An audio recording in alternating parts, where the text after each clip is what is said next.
we all fall down.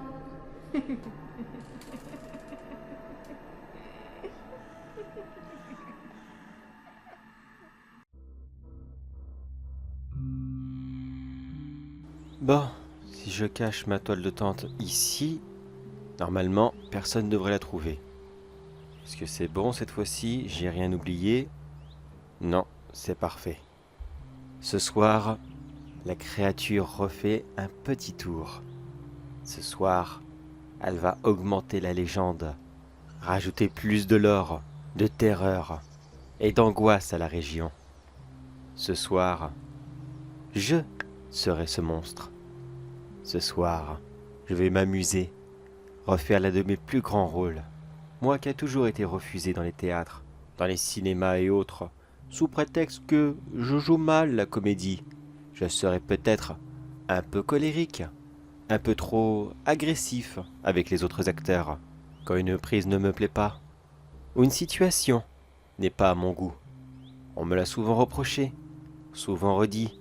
Non, je suis désolé, vous ne ferez pas l'affaire car on recherche quelqu'un de plus dynamique, de plus vivant.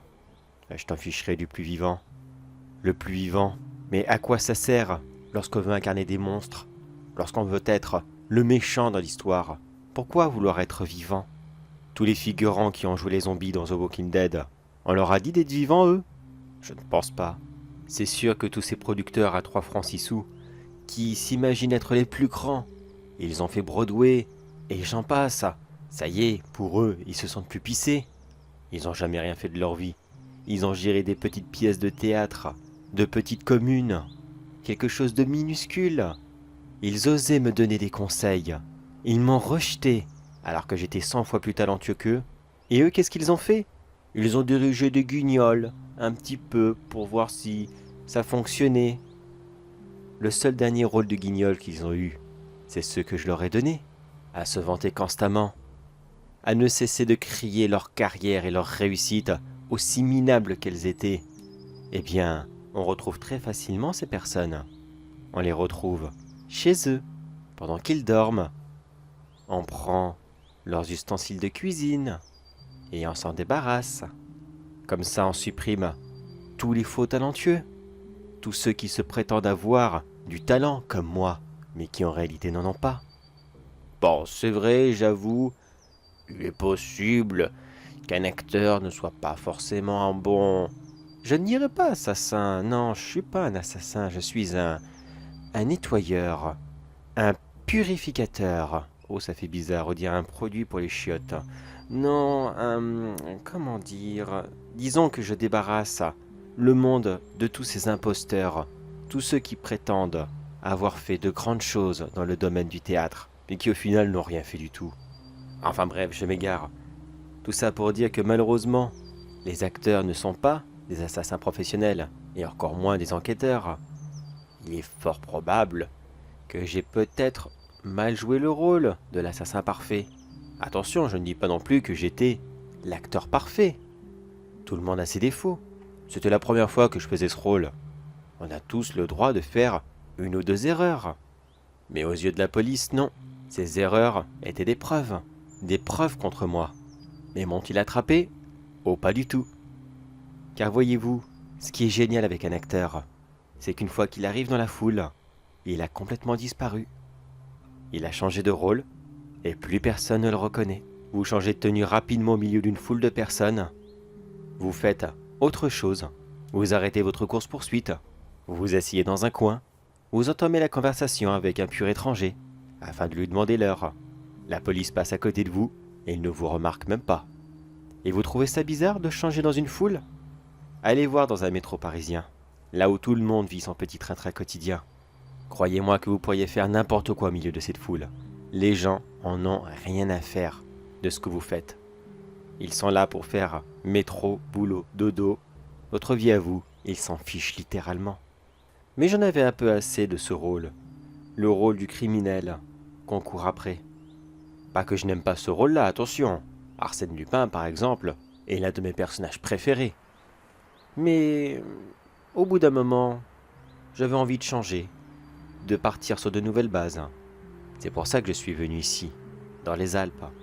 Des nouvelles cartes d'identité, un nouveau logement pris sous un autre nom, et voilà qu'on recommence une carrière. Je ne quitte pas le théâtre pour autant. Disons que je le fais de façon plus simplifiée. Je travaille pour des particuliers. J'ai dû malheureusement... Quand j'y repense maintenant, ça m'énerve tellement, mais... J'ai fait des anniversaires et quelques petites choses comme ça, des kermesses et tout. Oui, je sais, c'est triste pour un acteur comme moi, mais que voulez-vous? Il faut bien se relancer d'une certaine façon, pour essayer d'au moins survivre, quand les fins de mois sont très difficiles. Mais j'avoue que depuis quelques mois, je m'éclate. Mais alors, je prends un énorme plaisir avec ce nouveau rôle. Qu'est-ce que c'est? Je vais vous le dire, rien que pour vous, mais attention, c'est notre petit secret. En gros, c'est un particulier qui m'a demandé de donner du lore à sa région. La montagne, c'est beau, c'est vrai. En hiver, la neige est sublime. En été, les forêts sont verdoyantes. Mais ça manque d'un petit quelque chose, d'une petite légende, un petit truc un peu bizarre. Avec toutes ces vidéos paranormales qu'il y a sur internet, le monstre du Loch Ness, les chupacabras et toutes ces autres créatures, les gens veulent les voir. Ils prennent leur caméra, tout ce qu'il faut pour camper, et ils se promènent en espérant pouvoir photographier leurs images, les capturer et devenir immortels. C'est ça que ce particulier m'a demandé, donner du lore à sa région, inventer et jouer une créature qui serait capable de terroriser la région, mais sans pour autant lui faire du mal. Juste de quoi la faire rentrer dans la légende. Bon, là, j'avoue, c'est vrai, je me suis un peu aspiré des Bigfoot pour créer mon monstre. Bah quoi, il faut bien de l'aspiration quelque part. Un grand singe, ça passe partout. Ça peut se cacher facilement, ça peut se montrer agressif quand la situation s'y prête. Et surtout, le personnage est très très facile à incarner. Alors ça fait quelque temps que je suis là. Je fais des allers-retours dans la montagne, dans mon super costume de Bigfoot. Enfin, il s'appelle pas Bigfoot bien sûr. Il n'y a pas de Bigfoot en France. Non, ils m'ont baptisé l'homme singe des Alpes. Ouais, j'avoue que c'est pas très... Enfin, que voulez-vous? Malheureusement moi, je crée le personnage. Le nom, je n'avais absolument aucun droit. Je devais faire peur aux visiteurs. Pas courir vers eux en disant « Hey, je m'appelle comme ça, vous voulez un prospectus ?» Non. Non, là je suis pour le devant de la scène. Après tout le reste, c'est l'équipe du marketing qui s'occupe de ça. Mais j'avoue qu'il n'est pas très très bon celui-ci. Enfin bon. Depuis quelques mois, j'arrive à la perfection à donner un nouveau visage à cette région. Les Alpes sont devenues un nouveau territoire terrifiant de la France. J'ai même apparu sur internet quelques fois. J'avoue que ça m'a fait super plaisir. Quand j'ai vu mon premier personnage, que j'ai inventé personnellement, apparaître comme ça et devenir célèbre, c'est tellement excitant. C'est comme donner la vie et voir cet enfant grandir et faire quelque chose de merveilleux. Même si celui-ci est accusé de meurtre, c'est quand même quelque chose de merveilleux, vous ne trouvez pas? Bon, maintenant je passe aux aveux. Malheureusement, un petit groupe de touristes a eu un petit peu trop de chance et ils ont découvert là où je rangeais mon matériel, tout mon petit campement. Vous imaginez bien que je ne pouvais pas les laisser partir pour qu'ils disent comme cela à tout le monde. Non, ce monstre est faux, n'y allez pas, ce n'est pas vrai, c'est une supercherie, c'est un canular. Alors j'ai dû les faire un peu taire. C'est bien dommage, certes, mais au moins ça donne du lore à mon personnage. Comment est-ce que j'ai fait? Je leur ai fait faire tout simplement une chute mortelle. Après tout, c'est une cause naturelle, la gravité, c'est naturel. Je me suis juste permis d'entailler un petit peu leur corps, afin que tout le monde puisse savoir que le monstre les avait tués. Comme ça, ils devenaient plus horrifiques, et ça aurait attiré beaucoup plus de monde. Et j'ai réussi. Les médias se sont directement emparés de l'affaire. Tout le monde en a parlé. Tout le monde connaissait le monstre des Alpes. Mon employeur était plus que satisfait. Enfin, au début. Après, lorsqu'il a découvert que j'avais provoqué un petit accident, disons qu'il a été un peu contrarié. Il m'a crié dessus en disant que ce n'est pas ce qu'il voulait.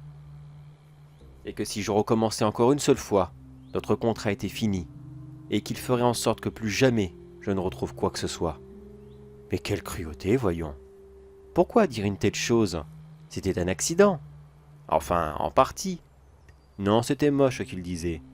C'était vraiment, vraiment trop moche. Alors je me suis arrangé pour que lui aussi, il disparaisse mystérieusement. Et non, son corps n'a toujours pas été retrouvé. Pour deux bonnes raisons. Premièrement, cet homme était impliqué dans des histoires un peu louches et j'ai peur que des gens aient des soupçons entre la créature et lui. Et deuxièmement, même dans la mort, il continue à me faire des virements sur mon compte en banque. Alors, s'il est déclaré mort et non plus disparu, vous imaginez bien que ma seule source de revenus va s'envoler aussi rapidement que sa propre vie. Et ça serait bien dommage. Et vous savez quoi? J'ai tellement pris plaisir à ôter la vie à plusieurs personnes en ce moment, que ce soir, j'enfile mon costume, et le premier randonneur qui passe, que ça soit un simple randonneur, un loco, un youtubeur, un tiktoker, qu'importe, lui demain, il sera au journal d'information, et il m'aidera à grossir la légende de la créature des Alpes. Bon allez, c'est pas tout ça, je parle, mais le costume ne va pas se mettre tout seul, et la liste des victimes ne va pas s'allonger toute seule non plus. Voyons. À quoi je pensais, là? Professionnel, voyons. Ah, tiens, justement, je crois que... Oui, un groupe de jeunes filles. Oh, elles sont jeunes. C'est parfait. Plus ils ou elles sont jeunes, et plus les médias crachent sur le monstre, comme s'il était une créature abominable sortie des enfers. Vous deux, ce soir, ça sera votre dernier soir.